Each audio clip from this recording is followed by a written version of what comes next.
Assalamualaikum warahmatullahi wabarakatuh.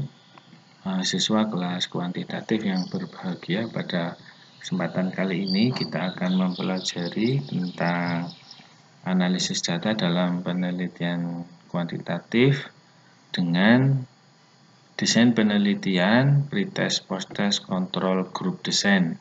Sebelumnya kita telah mempelajari desain penelitian one shot case study dan desain penelitian pretest, posttest, kontrol, grup desain.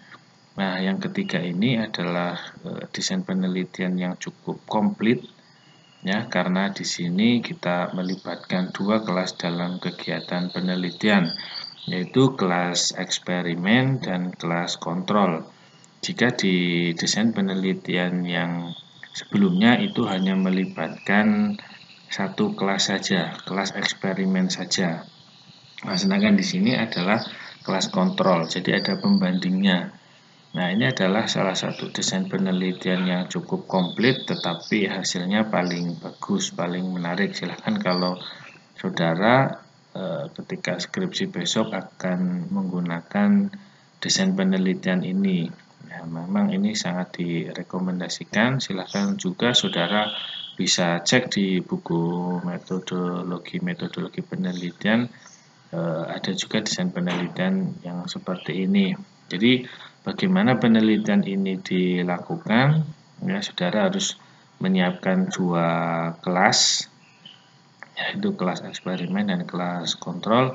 Di kelas eksperimen saudara melakukan pretest, kemudian saudara setelah pretest memberikan perlakuan pembelajaran. Ya, di sini macam-macam, tergantung judul skripsi saudara. Misalnya untuk kegiatan kali ini saya mengangkat contoh efektivitas dongeng dalam meningkatkan bahasa anak. Nah, maka perlakuan di sini adalah saudara memberikan pembelajaran dengan dongeng selama 6 kali pertemuan atau sampai 12 kali pertemuan. Di sini ada tanda X, itu artinya perlakuan. Ini adalah metode yang saudara gunakan dalam skripsi ya. Kemudian O2 itu adalah posttest.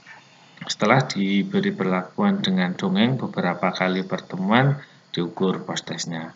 Kemudian saudara juga melakukan penelitian di kelas yang kedua, yaitu kelas kontrol, sama memberikan pretest ya. Kemudian di sini tidak ada tanda X-nya. Di sini tidak ada tanda X, bukan berarti di situ tidak diberi perlakuan, tapi di sini diberi perlakuan tetapi dengan model yang biasa, model yang klasikal, karena sesungguhnya saudara ingin mengukur, ingin menguji apakah dongeng yang saudara terapkan itu efektif atau tidak. Jadi di sini dongeng, di sini dengan model biasa, pembelajaran klasikal. Kemudian O4 ini adalah posttest ya, di kelas kontrol. Nah, nanti ketika saudara melakukan penelitian dengan desain pretest, posttest, kontrol, grup desain, ya, maka analisis yang harus saudara lakukan adalah membandingkan antara posttest kelas eksperimen O2 dengan posttest kelas kontrol O4. Jadi idealnya dikatakan metode X ini berhasil apabila nilai posttest kelas eksperimen itu lebih tinggi daripada posttest kelas kontrol. Nah, analisis yang dilakukan ya adalah dengan analisis independent sampel t-test ya. T-test ini analisis yang akan kita pelajari hari ini ya, independent sampel test. Ingat, setiap desain penelitian memiliki analisis sendiri-sendiri. Kemarin kita sudah mempelajari one sample t-test dan kita sudah mempelajari paired sample t-test. Nah, sekarang kalau kita menggunakan pretest, posttest, kontrol, grup desain, maka analisis yang digunakan adalah dengan independent sample t-test. Baik, mari kita lihat contohnya. Nah, misalnya kita melakukan penelitian tentang efektivitas dongeng dalam meningkatkan bahasa anak. Kemudian saudara sudah melakukan penelitian di suatu lembaga, di suatu sekolah, saudara sudah masuk ke kelas kontrol, saudara sudah masuk ke kelas eksperimen. Kelas kontrol ini, saudara setelah melakukan pembelajaran, ini post-testnya ya, post-testnya diukur diperoleh data ini. Kemudian di kelas eksperimen, yang ini yang menggunakan dongeng diperoleh data ini. Ya, ini post-test kelas kontrol, ini post-test kelas eksperimen ya. Ini post-test kelas eksperimen, post-test kelas kontrol. Nah, kita ingin melihat dari data 10 anak ini ada 10 anak ya, contoh 10, tapi ketika saudara besok melakukan penelitian ya idealnya minimal ada 30 anak. Nah, kita ingin melihat apakah sesungguhnya dongeng ini efektif dalam meningkatkan bahasa anak berdasarkan data ini. Kita akan membandingkan antara kelas eksperimen dengan kelas kontrol. Nah, maka yang harus kita siapkan ketika kita sudah memiliki data ini adalah kita menyiapkan SPSS-nya. Ya, saya mulai dari awal. Nah, di situ ada dua variabel, yaitu ada variabel siswa dan ada variabel kelas. Jadi, ketika kita ingin melakukan analisis data dengan independent sample t-test, kita perlu dua variabel. Di situ kita membuat variabel kelas. Ini kita desimalnya kosong aja dan ada variabel nilai. Ya. Variabel kelas kita gabung ya, kita ganti kelas kontrol itu dengan kode 1. Ya, ini muridnya ada 10. Kemudian kelas eksperimen kita isi dengan kode 2. Ya. Ya. Kelas kontrol, ini kelas eksperimen. Selanjutnya kita ambil datanya. Ini siswa kelas kontrol, kode 1, saya copy datanya, kemudian saya masukkan dalam SPSS paste aja. Kemudian kelas eksperimen ya, saya copy, kemudian masukkan dalam SPSS ya. Jadi ketika kita akan melakukan analisis data dengan independent sample t-test, kita butuh dua variabel, yaitu variabel kelas dan variabel nilai. Selanjutnya kita melakukan analis dan compare min ya. Kemudian yang kita pilih adalah independent sample t-test. Ingat ya, independent sample t-test. Bahan sampel t-test sudah kita pelajari, paired sampel t-test sudah kita pelajari. Sekarang kita independent sample t-test. Klik ya. Ada tes variabel, berarti yang akan kita tes itu adalah nilainya. Kita klik nilai, kita pindahkan ke tes variabel. Grouping variabel itu adalah kelasnya. Kita klik variabel kelas, pindah ke grouping variabel, ada tanda tanya 2, kita define group. Grup 1 kita isi 1 sesuai kode ini. Grup 2 kita isi 2. Ya, ini kelas kontrol, kelas eksperimen. Kemudian continue. Ya, di optionnya itu 95%. Ya, selanjutnya kita oke. Nah, ini sudah muncul hasilnya. Kita selanjutnya adalah akan membaca hasil atau output dari data ini, sehingga nanti kita bisa mengambil keputusan apakah metode dongeng itu dapat meningkatkan bahasa anak ya. Di sini ada grup statistik, ini adalah untuk analisis deskriptifnya. Saudara bisa mengambil penjelasan nilai N dan min ini ya di kelas kontrol rata-ratanya 74,3, di kelas eksperimen rata-ratanya 87,5. Jadi ini kalau kita lihat dari rata-ratanya ada peningkatan yang perbedaan yang signifikan, tetapi kita juga harus yang paling diperhatikan adalah tabel independent sample t-test-nya ini. Nah, mana yang akan kita lihat dari data ini? Yang perlu saudara pahami adalah nilai dari sig-to-tail ini. Ya, dari banyaknya kolom ini yang paling saudara soroti adalah nilai sig-to-tail ini. Nah, nilai sig-to-tail ini ada dua. Nah, kita ambil yang equal variance assume. Ya, ini kebetulan saja sama nilainya 0,00. Ini kalau kita cek itu masih ada banyak sekali data di belakangnya itu muncul angka-angkanya. Nah, ini 0,000 ya. Nah, ini harus kita interpretasikan.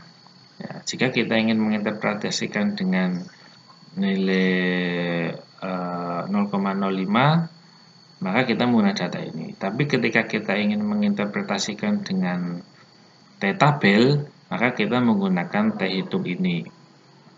Nah, ini dulu ketika kita statistika, kita menggunakan nilai t ini.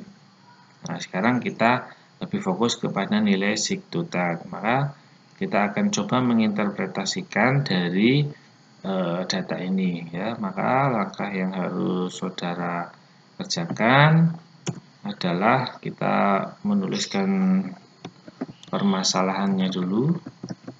Permasalahan dulu di sini, apakah metode dongeng dapat meningkatkan bahasa anak? Ya, permasalahan kan utamanya itu. Atau apakah metode dongeng efektif ya, dalam meningkatkan bahasa anak? Permasalahan. Setelah kita membuat permasalahan, selanjutnya yang harus saudara siapkan adalah hipotesis. Oke, kita sudah pernah belajar bagaimana cara membuat hipotesis ya. Hipotesis itu ada HO ya, selalu. HO itu ingat selalu sama dengan.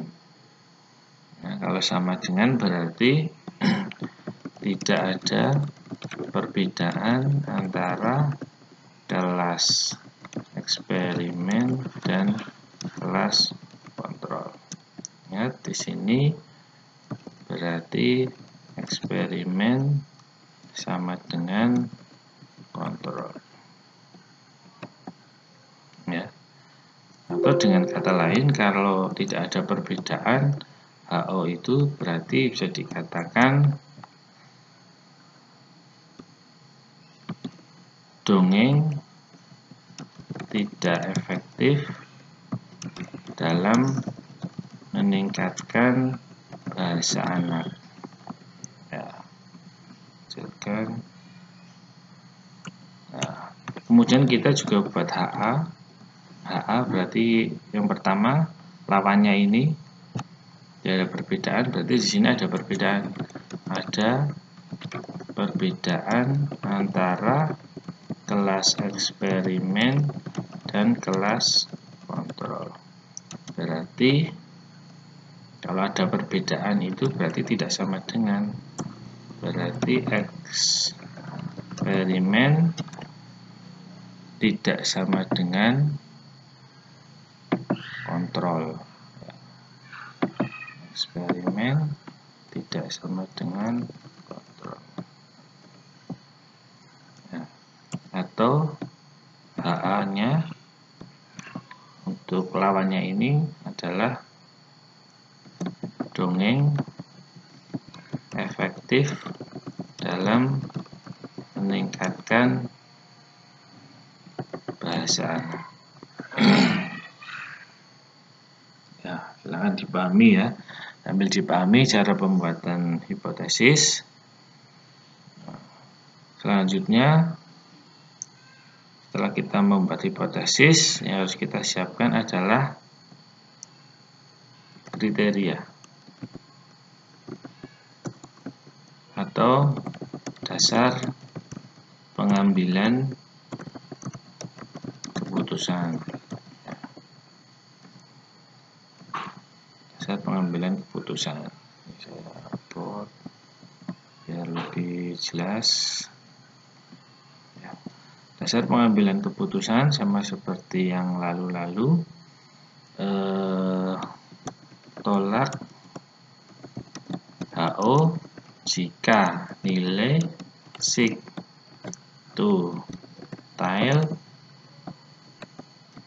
kurang dari 0,05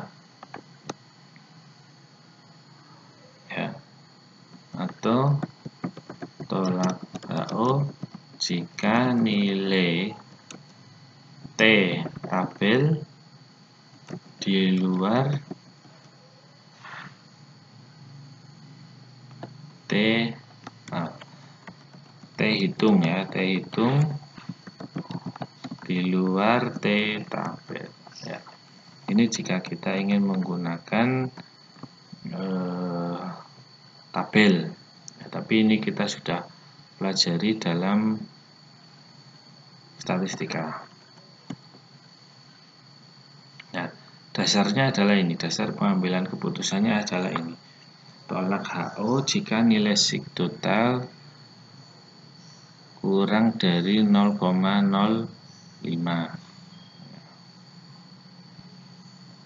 Selanjutnya kita membuat interpretasi.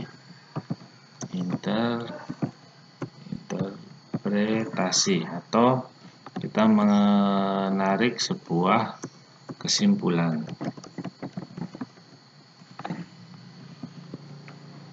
Ya, kita lihat datanya.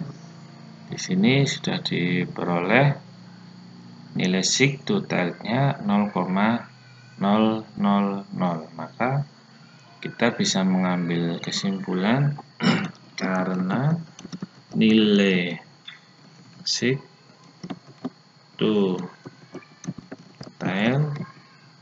itu adalah 0,000, itu artinya kurang dari 0,05,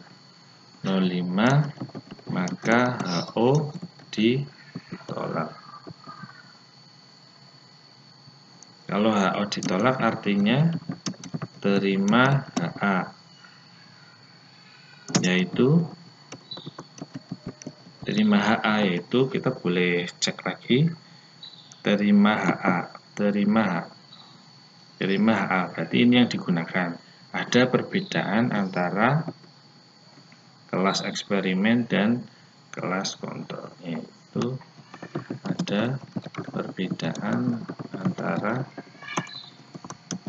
kelas eksperimen dan kelas kontrol, atau dengan kata lain ya, dongeng efektif dalam meningkatkan bahasa anak ya, dongeng efektif dalam meningkatkan bahasa anak ya, jadi kesimpulannya seperti ini ya. Semoga bisa dipahami dari ini. Mungkin saudara pahami permasalahannya, membuat hipotesisnya. Kriteria dasar pengambilan keputusan yang kita gunakan adalah yang poin pertama, yang ini kita menggunakan tabel ya, tidak dibahas di sini. Kemudian interpretasinya 0,00 kurang dari 0,5 maka HO ditolak, artinya terima HA, yaitu ada perbedaan antara kelas eksperimen dan kelas kontrol atau dongeng efektif dalam meningkatkan bahasa anak, sehingga dapat diambil kesimpulan dari data 10 anak di kelas kontrol dan 10 anak di kelas eksperimen. Dengan penelitian efektivitas dongeng dalam meningkatkan bahasa anak, dapat diambil kesimpulan bahwa dongeng efektif dalam meningkatkan bahasa anak. Ya, semoga saudara dapat memahami dan menerima konsep ini. Silakan diperbanyak latihan, silakan diganti variabel-variabelnya. Mungkin di sini dongeng, saudara bisa ganti permainan, bisa ganti bahasa, bisa ganti metode lain, media, kemudian metode bercerita, kemudian metode bermain peran. Ya, kemudian bahasa anak ini saudara bisa mengganti dengan variabel lain, misalnya tingkat sosial anak.